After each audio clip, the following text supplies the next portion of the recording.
Louisa avait déjà atteint l'âge de 35 ans au moment précis où son tout nouveau confesseur personnel, un homme qui répondait au nom de Don Gennaro de Janeiro, est finalement venu s'installer très officiellement au sein de sa demeure. À ce moment-là, en l'an 899, son propre père confesseur lui donne l'ordre formel de commencer à écrire, de mettre par écrit le récit complet de tout ce qui s'était passé au cours de sa vie entre elle et notre divin Seigneur. Avant de rencontrer ce nouveau confesseur particulier, la jeune Louisa ne s'était absolument jamais ouverte de la sorte aux nombreux confesseurs précédents qu'elle avait pu consulter auparavant. Elle gardait donc tout pour elle-même et se montrait très réticente à parler de ce qui se déroulait au plus profond de son âme. Avec ce nouveau confesseur, Louisa a enfin trouvé la confiance nécessaire pour s'ouvrir et a commencé à obéir pleinement à l'ordre de tout mettre par écrit. Elle a écrit toute son histoire personnelle avec soin. Comme nous le savons tous très bien, le premier volume fait explicitement référence à tout ce qui s'était passé depuis le moment où Louisa s'en souvenait jusqu'à ces dates précises, étant en quelque sorte une véritable autobiographie spirituelle détaillée que Louisa écrivait fidèlement. Le volume 2 et tous les suivants, jusqu'au numéro 36, relataient déjà quotidiennement ce qui lui arrivait dans sa vie.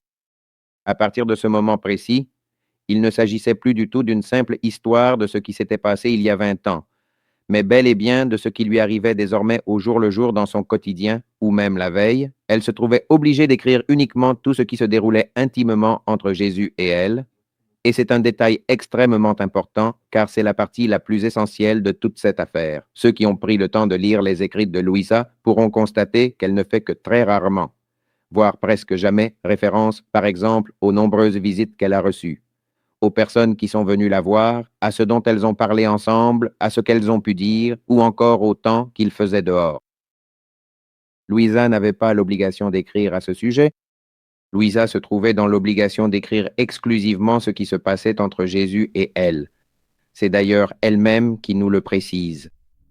Il s'est passé 15 choses ou autres que je ne suis pas obligé d'écrire, et ainsi de suite, donc au sein de ce tout premier volume de la collection, qui se consacre entièrement à retracer l'histoire, si l'on peut s'exprimer de cette manière, sur une période impressionnante d'environ 90 ans de vie spirituelle intense et profonde de Louisa, on peut distinguer avec une grande clarté, comme elle l'a elle-même écrit plus tard dans ses mémoires personnelles, plusieurs grands thèmes et piliers fondamentaux dans lesquels elle résume plus ou moins l'intégralité de ce long temps antérieur de grâce. Dans les pages de ce volume spécifique que nous étudions ensemble aujourd'hui, alors, le tout premier grand thème que l'on peut identifier ici est, eh bien, cette période de préparation intense à Noël, la traditionnelle neuvaine de Noël, que certains d'entre vous se rappelleront sans doute, puisque, au cours du mois de décembre dernier, nous avons consacré 2 journées entières à des méditations approfondies autour de cette neuvaine sacrée. Par la suite, elle commence à décrire sa lutte acharnée contre les démons intérieurs qui la tourmentent, et cette période-là est une étape.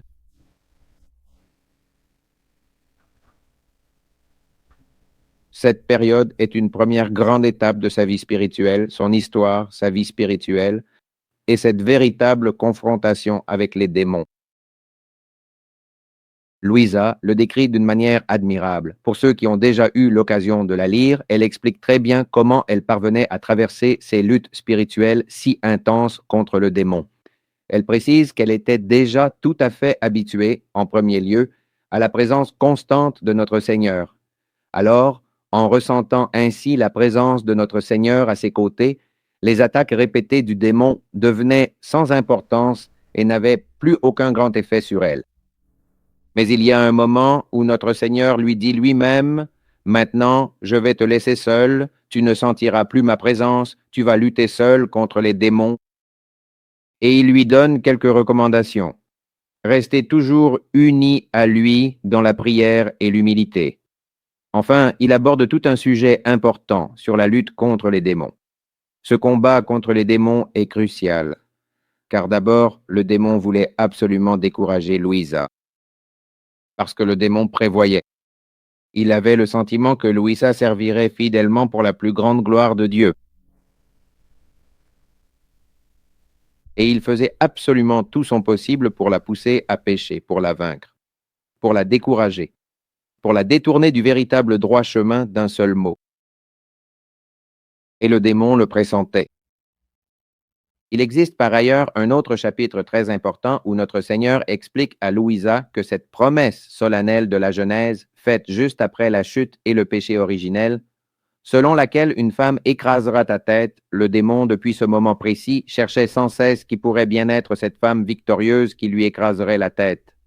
Et dès qu'il parvenait à déceler la moindre petite faiblesse chez l'une d'entre elles, une simple vanité ou un léger défaut, il se disait alors avec certitude, ce n'est pas elle. C'est ainsi que les siècles et le temps se sont lentement écoulés, il a passé son existence de cette manière. Dans tout l'Ancien Testament, il observait avec une attention constante chaque femme pour voir laquelle ce serait, car il portait en lui la menace solennelle de Dieu qu'un jour l'une d'entre elles lui écraserait la tête. Puis arriva enfin la très sainte Vierge Marie, et pour faire le récit complet et lui écraser définitivement la tête,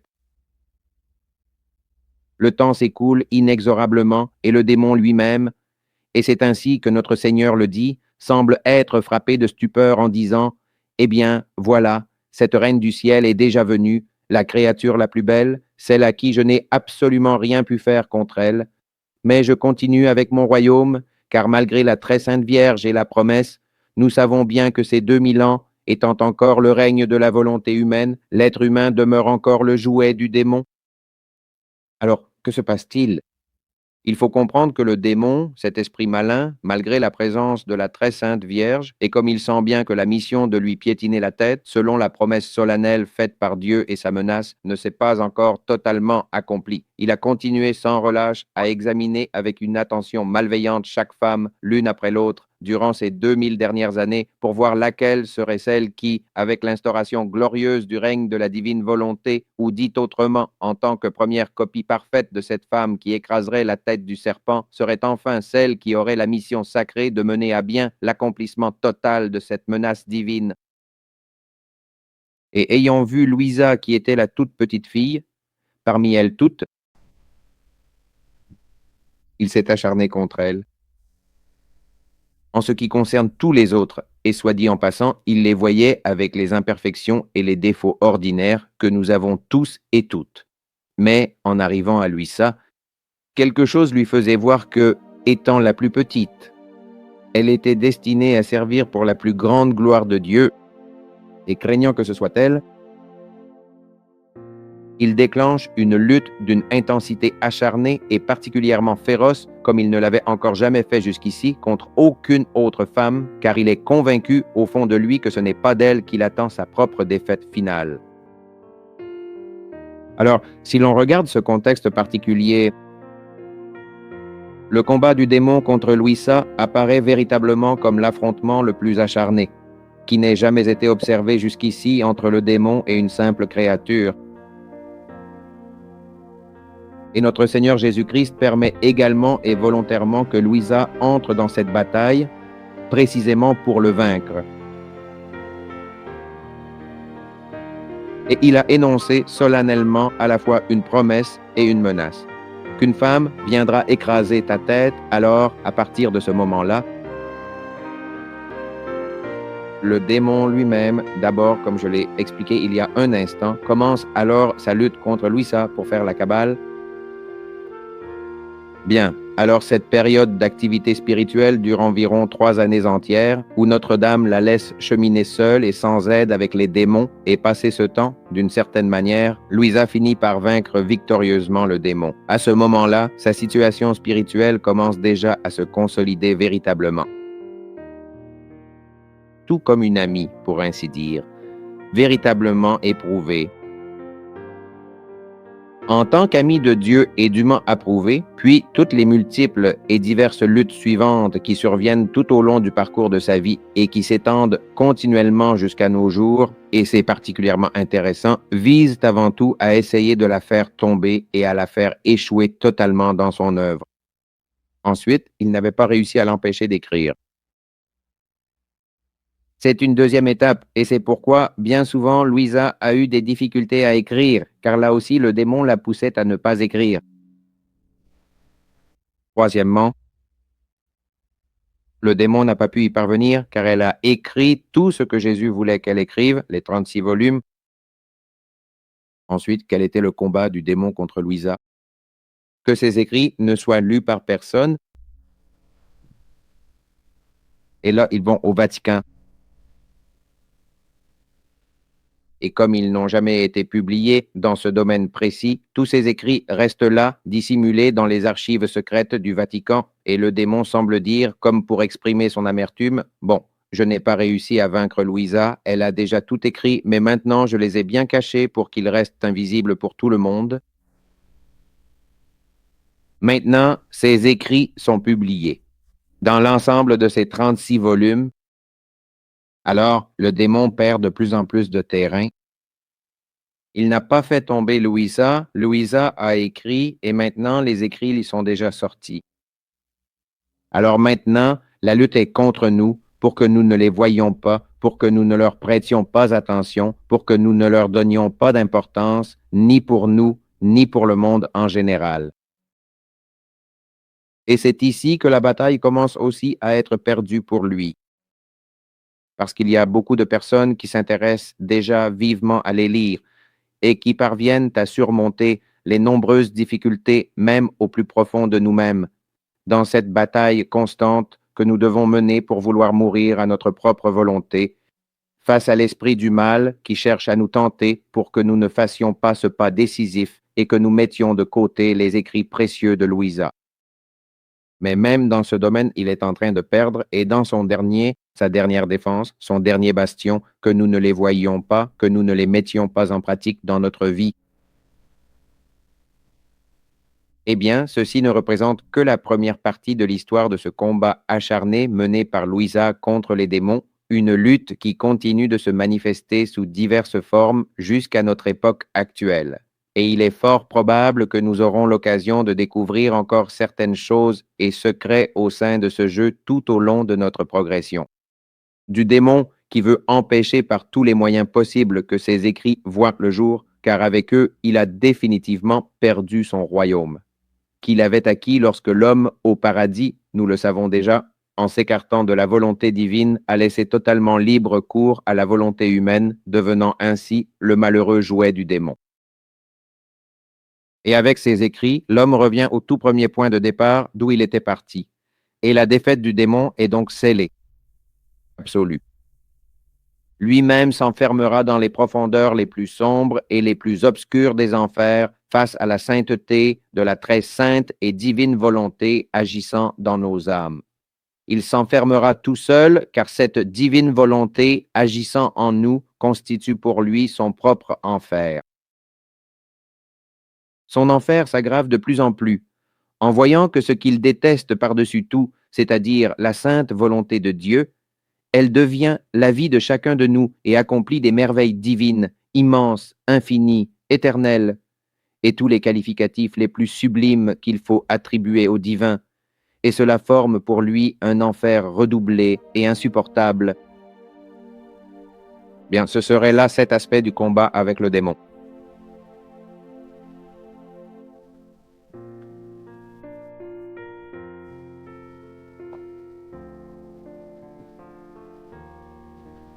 Ce sujet important que nous avons déjà eu l'occasion d'aborder ensemble, même si ce n'était alors qu'en passant rapidement, concernant la lutte spirituelle contre le démon, fait déjà entrer en jeu tout cet aspect particulier de l'obligation de devoir rester alité pendant une longue période. Découvrons comment cela se réalise. Comment Jésus intervient par l'intermédiaire des confesseurs pour la laisser définitivement alitée. Ici, donc, Louisa ne nous donne pas vraiment beaucoup de détails sur cette situation. Mais on peut imaginer, elle dit bien qu'elle a eu beaucoup de problèmes. D'abord, une guerre impitoyable avec la famille. Ensuite, une véritable guerre menée par les membres du clergé. Et cela semblait tout à fait logique pour une jeune fille qui avait été, selon ses propres dires, particulièrement timide et souvent honteuse, restant parfois un peu isolée. en raison de sa vie spirituelle depuis toute petite et de l'appel du Seigneur qui la gardait attentive à lui. C'était une enfant un peu étrange, d'une certaine manière. Elle ne participait pas beaucoup aux affaires de la famille, et quand elle a commencé à rester alitée, on peut très bien imaginer la mère pensant qu'il s'agissait simplement d'une enfant têtue qui ne voulait pas aller à l'école, qu'elle était une enfant paresseuse, qu'elle était une enfant malade. Et notre Seigneur laissait volontairement les choses se dérouler comme elles se déroulent tout à fait normalement dans n'importe quelle famille humaine. Alors, toute cette lutte de la part de la famille a aussi duré longtemps quand elle a commencé à rester alitée. Certains disaient la même chose, des milliers d'opinions, qu'elle était malade, qu'elle avait besoin de certains médicaments, que non, qu'elle n'avait aucune maladie, que c'était juste une gamine qui voulait attirer l'attention. Et pour Louisa, c'était une souffrance absolument immense, parce qu'elle comprenait très bien que tout cela, notre Seigneur, parce que notre Seigneur le lui disait lui-même, le permettait et, d'une certaine manière, le provoquait délibérément. Et comme je l'ai déjà mentionné auparavant, il n'était vraiment pas facile pour Louisa, à cette époque-là, d'ouvrir la profondeur de son âme au prêtre, ou dans ce cas à la famille, et de dire non, je ne fais rien, c'est Jésus, c'est le Seigneur qui veut que je souffre. Non, elle ne parlait jamais de tout cela, elle restait toujours fermée. Alors, cette lutte acharnée a d'abord eu lieu contre les membres de sa propre famille, et en faisant preuve d'un peu d'imagination, nous pouvons facilement imaginer comment tout cela s'est réellement déroulé, et toute l'immense souffrance que cela a pu représenter pour la pauvre Louisa.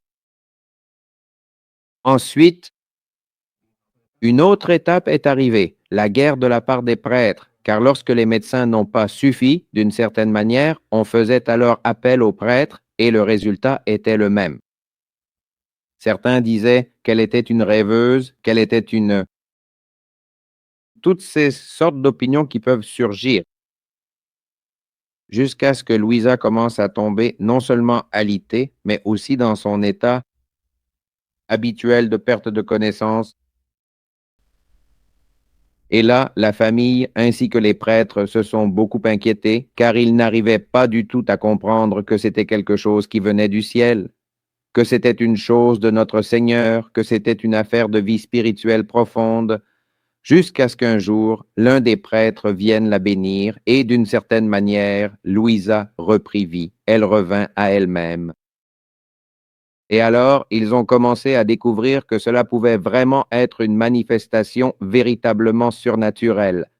Mais les prêtres n'étaient pas toujours disponibles, et la pauvre jeune fille de 16 ou 17 ans devait rester dans cet état de souffrance constante, subissant l'opposition de tous, sans pouvoir rien faire car cela ne dépendait absolument pas d'elle.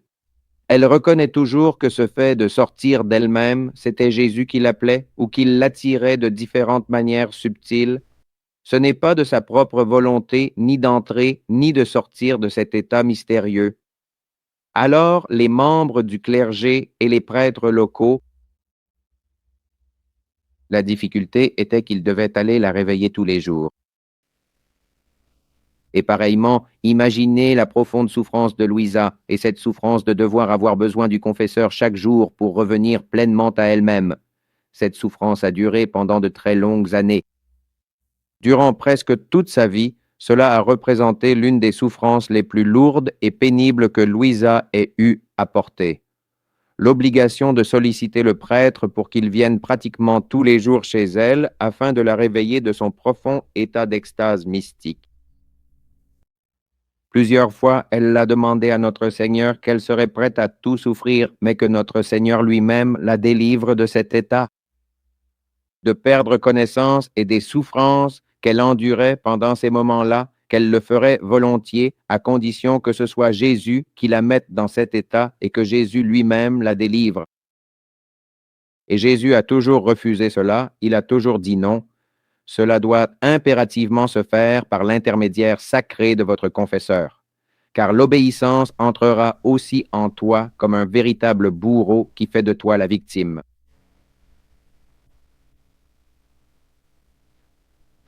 Et Jésus-Christ lui-même, dans cette circonstance précise,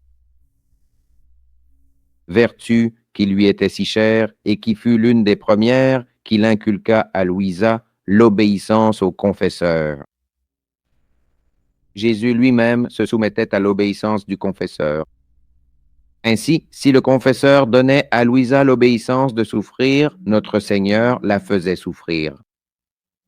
Maintenant la crucifixion, maintenant le couronnement d'épines, si jamais son confesseur lui suspendait tout, alors Jésus ne venait plus du tout la faire souffrir. Et c'est là un acte absolument magnifique et sacré, que notre Seigneur accomplissait en ces moments précis pour conférer solennellement tout le pouvoir nécessaire aux prêtres et reconnaître ainsi le pouvoir donné par Jésus lui-même, tout en montrant comment Jésus voulait que tout cela se fasse par les moyens spécifiques et divins qu'il avait lui-même établis, à savoir le sacerdoce ministériel et le pouvoir sacerdotal, auquel lui-même se soumettait. Je me souviens qu'une fois, son propre confesseur lui a dit de dire à Jésus de ne pas venir, et cela mettait fin à la plus grande peine. Alors Jésus se présente et elle lui dit, « Seigneur, le confesseur a dit que tu ne viennes pas, alors va-t'en. » Et Jésus s'en alla alors, et il en fut ainsi durant une période d'environ 15 jours, jusqu'à ce que, une nouvelle fois, le confesseur, il la libéra de cette obéissance, lui disant, « Bon, si c'est Jésus, d'accord, dis-lui de venir. » Tous ces éléments servaient aussi de signe tout à fait manifeste pour le directeur spirituel, que tout ce qui se passait en Louisa provenait véritablement de notre Seigneur. Après ces étapes, la famille reconnut d'une certaine manière que ce qui arrivait à cette jeune fille n'était ni des caprices ni des maladies, mais des choses venues du ciel. Il en était de même pour les prêtres. Avec le temps, ceux qui étaient avec elle découvrirent, avec tout ce que je viens de dire, que l'œuvre qui s'accomplissait en Louisa venait réellement de Jésus. Et ce n'était ni un caprice, ni des imaginations, ni de la schizophrénie ou tant d'autres choses. Alors ce genre particulier de guerre, de lutte, finit par s'arrêter. Désormais, la famille s'occupait d'elle quotidiennement avec un soin immense et beaucoup d'affection. En particulier l'une de ses propres sœurs dévouées. Les prêtres de la paroisse commencèrent alors à lui faire payer un certain prix, surtout ses confesseurs, comprenant que des événements véritablement extraordinaires se passaient en ce lieu. Et toute cette guerre et cette bataille de ce côté-ci sont terminées.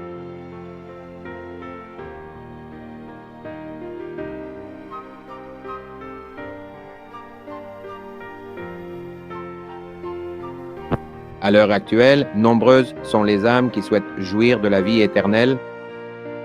Bien peu nombreux sont ceux qui souhaitent ressembler à Jésus, même dans ses souffrances. Louisa, à partir du moment où elle a atteint l'âge de 35 ans, comme cela est relaté dans les pages du second tome, notre divin Seigneur lui avait inculqué une connaissance si profonde et un amour si véritable de la Sainte Croix. Il y a un chapitre dans cet ouvrage, je ne sais pas si vous avez eu l'occasion de le lire, qui constitue un véritable et vibrant éloge de la croix que Louisa fait ici, car elle avait déjà véritablement compris, et il semble que cela vaille la peine de le répéter aujourd'hui pour deux raisons bien précises, pour que nous apprenions quelque chose sur la croix, et pour connaître la manière dont Louisa s'exprimait à propos de cette croix, comment elle l'aimait, comment elle la considérait, et combien d'effets spirituels découlant de la croix, Louisa savait qu'elle pouvait en extraire. Et pour ce qui est de la question de la croix, il ne nous suffit absolument pas non plus de simplement considérer les immenses et profondes souffrances que nous pouvons endurer nous-mêmes, quoi que nous puissions entreprendre ou faire dans notre vie, c'est véritablement une croix de souffrance et une croix de mort.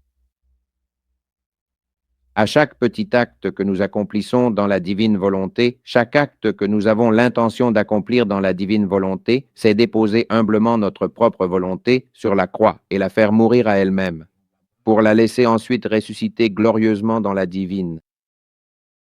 Tout cela, même si ce n'est pas une souffrance, devient ensuite une joie profonde et immense lorsque l'on connaît tous les bienfaits précieux qui en découlent. Mais cela reste une véritable forme de mort. eh bien, est mort sur la croix de la propre volonté. Jésus dit, aujourd'hui, j'ai envie de passer du temps avec toi, dis-moi quelque chose, et moi, Louisa, tu sais que toute ma joie est d'être avec toi, et en t'ayant, j'ai tout, donc en te possédant, il me semble que je n'ai plus rien à désirer ni à dire. Là, elle veut esquiver la question comme pour dire, bon, eh bien voilà, pourquoi veux-tu que je parle? Et Jésus, fais-moi donc entendre ta voix, qu'elle réjouisse mon oreille. Prenons le temps de discuter un peu ensemble. Je t'ai parlé de la croix à de très nombreuses reprises. Et laisse-moi maintenant t'entendre, toi, en parler. Je me suis sentie toute confuse et je ne savais pas quoi dire, mais il m'a envoyé un rayon de lumière intellectuelle et pour lui faire plaisir, j'ai commencé à dire, mon bien-aimé, qui peut te dire ce qu'est la croix et ce qu'elle fait? Seule ta bouche peut dignement parler de la sublimité de la croix, mais puisque tu veux que je parle, alors je le ferai. La croix soufferte par toi m'a affranchi de tout l'esclavage du démon et m'a étroitement lié à la divinité par un lien indissoluble.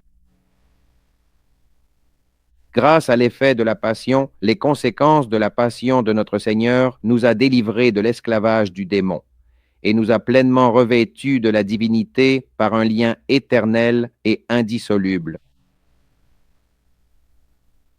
La Sainte Croix est infiniment féconde. Bien que nous croyions souvent, dans notre ignorance, qu'elle est stérile et sans vie, la Croix demeure éternellement féconde et elle ne cesse jamais d'enfanter la grâce divine pour le salut de l'humanité tout entière.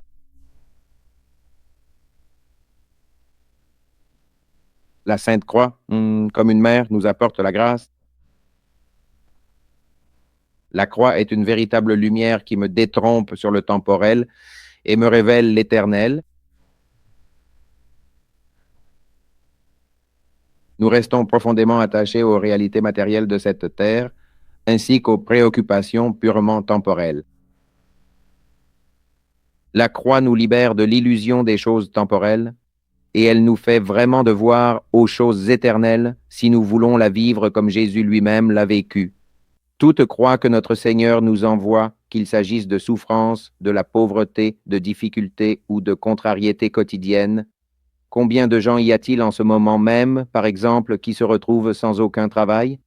Eh bien, je parle ici du Mexique, il y en a énormément au Mexique, mais je ne sais pas comment c'est ici.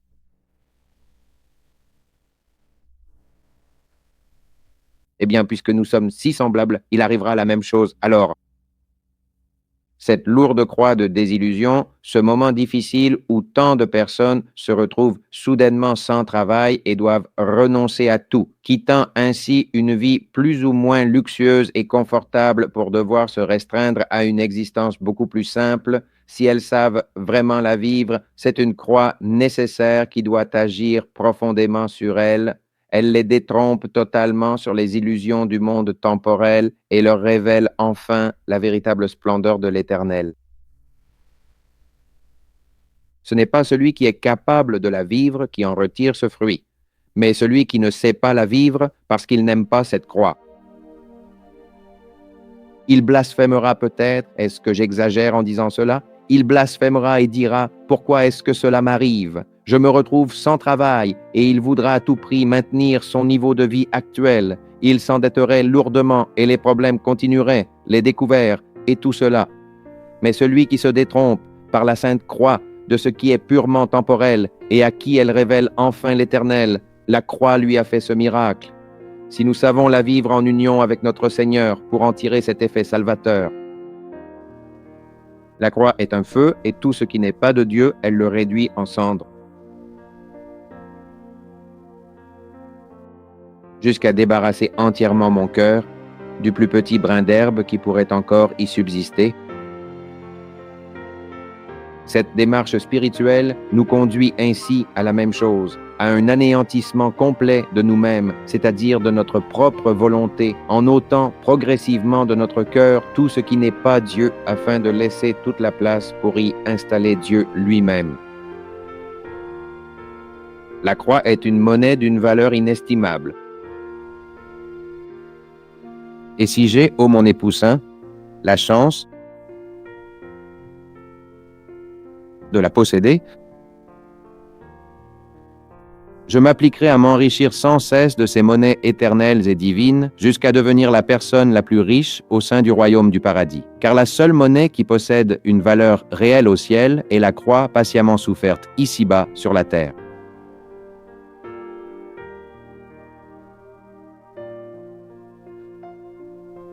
Et prenez bien le temps de remarquer qu'il ne mentionne absolument pas d'autre chose. Non, il met tout particulièrement l'accent sur la croix. La monnaie spirituelle qui a véritablement cours au royaume éternel des cieux, ce sont les dévotions pratiquées avec une ferveur et une sincérité profonde. Car il est vrai que beaucoup de dévotions peuvent être pratiquées sans porter de croix. Ce qui a réellement de la valeur, la seule monnaie qui a cours au ciel, c'est la croix acceptée et soufferte avec patience pendant notre humble passage ici-bas sur cette terre. Il ne dit pas non plus vraiment le contraire, que la véritable monnaie qui accourt au royaume du ciel soit les sacrements reçus, car on peut recevoir les sacrements, mais sans porter sa croix. Il y en a qui,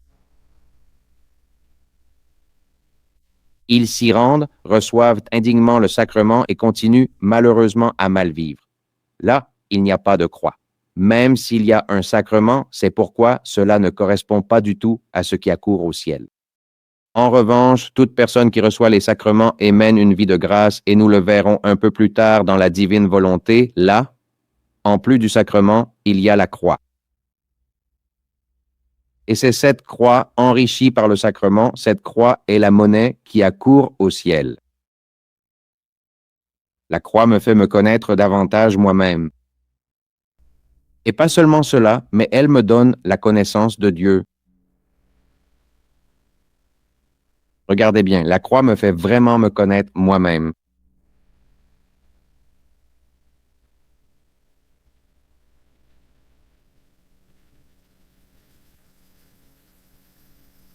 Comme c'est vraiment intéressant. Le fait de savoir que la croix m'aide à mieux me connaître moi-même, je vais être plus attentif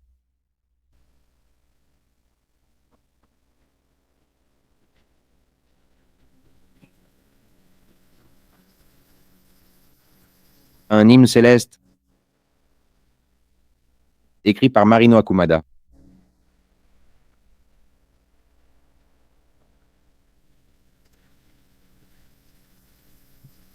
Comme c'est important.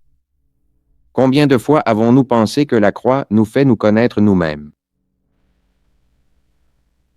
Si nous aimons vraiment Dieu ou si nous ne l'aimons pas ou si nous nous aimons nous-mêmes, celui qui reçoit un peu la croix, et comme le dit si bien le Père, s'il ne s'en détourne pas, eh bien, il finit par se connaître ainsi lui-même. Celui qui reçoit une petite croix, une petite contrariété passagère et qui la vit, il parvient ainsi à se connaître, profondément lui-même. La croix nous dit bien beaucoup de choses. La croix m'insuffle toutes les vertus.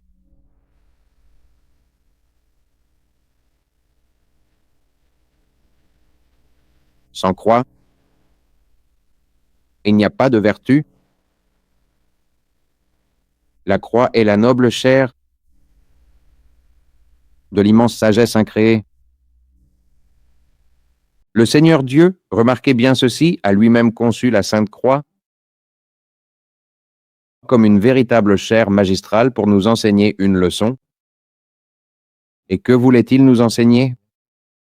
La croix de la mort de notre propre volonté, pour ne vivre que de la seule volonté divine? C'est cela, la chair, la croix. La noble chair de la divine sagesse incréée qui m'enseigne les doctrines profondes les plus élevées, subtiles et sublimes. Ainsi, seule la Sainte Croix me révélera les mystères les plus profondément cachés, les choses les plus profondes, la plus haute perfection dissimulée aux plus érudits et aux grands sages de ce monde. Comme l'affirmait autrefois saint Paul, fasse que le Seigneur me préserve de prêcher un autre Christ que le Christ crucifié, ce qui revient à dire la croix, C'est un scandale pour les Juifs et une véritable folie pour les païens.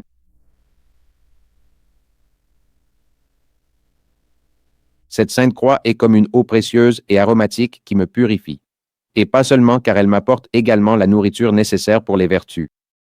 Elle me fait grandir et ne me laisse pas seul quand elle me conduit à la vie éternelle. La croix est comme une rosée céleste qui préserve et embellit en moi ce magnifique et pur lys de la pureté. Cela s'accorde avec les vertus et montre comment la croix vient nourrir et fortifier chacune de nos vertus. La croix est la nourriture essentielle de l'espérance. La croix est la flamme vive de la foi agissante et pas seulement de la simple croyance. La croix est ce bois précieux et inébranlable qui préserve et entretient perpétuellement allumé le feu sacré de la charité. La croix est aussi ce bois sec qui dissipe et met en fuite tous les fumées d'orgueil et de vaine gloire et produit dans l'âme l'humble violette de l'humilité. La croix est l'arme la plus puissante qui combat sans relâche les démons et me défend de leurs griffes maléfiques.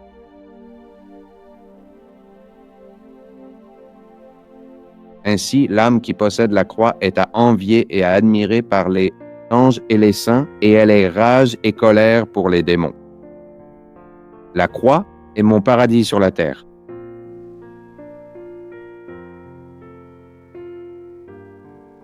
Ceci donc pour seulement 3 personnes privilégiées, Jésus, la très sainte Vierge et Louisa. La Sainte Croix est leur véritable paradis sur terre. De sorte que si le paradis de là-haut, celui des bienheureux, est fait de joie, le paradis d'ici-bas est fait de souffrance. La croix est la chaîne d'or, cette flamme absolument pure et sacrée qui m'unit à toi, mon unique et souverain bien, et forme l'union la plus intime qui puisse exister, jusqu'à faire disparaître mon être tout entier et me transmuer en toi. Mon objet aimé, au point de me sentir totalement perdu en toi, et de ne plus vivre désormais que de ta propre et divine vie.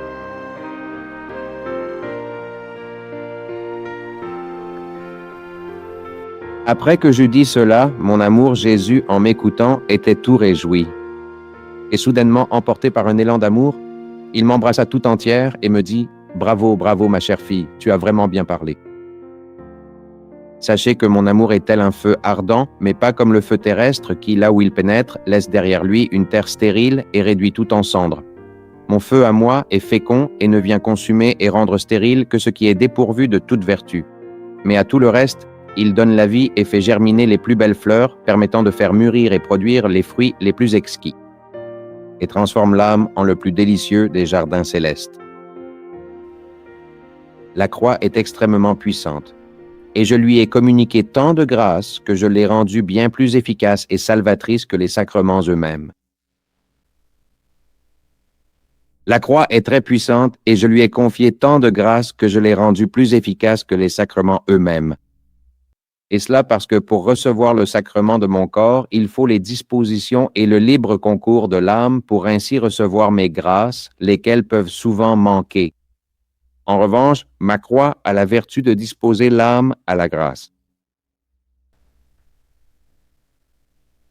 Nous sommes pourtant passés trop vite là-dessus, car chaque chose que dit Louisa, nous pourrions nous y attarder un peu plus ici. Il était vraiment essentiel de voir comment, dès le tout début, Louisa aimait profondément la croix, aimait la souffrance, et comment Dieu avait déposé cet amour ainsi que tous ces concepts sacrés de la croix en elle.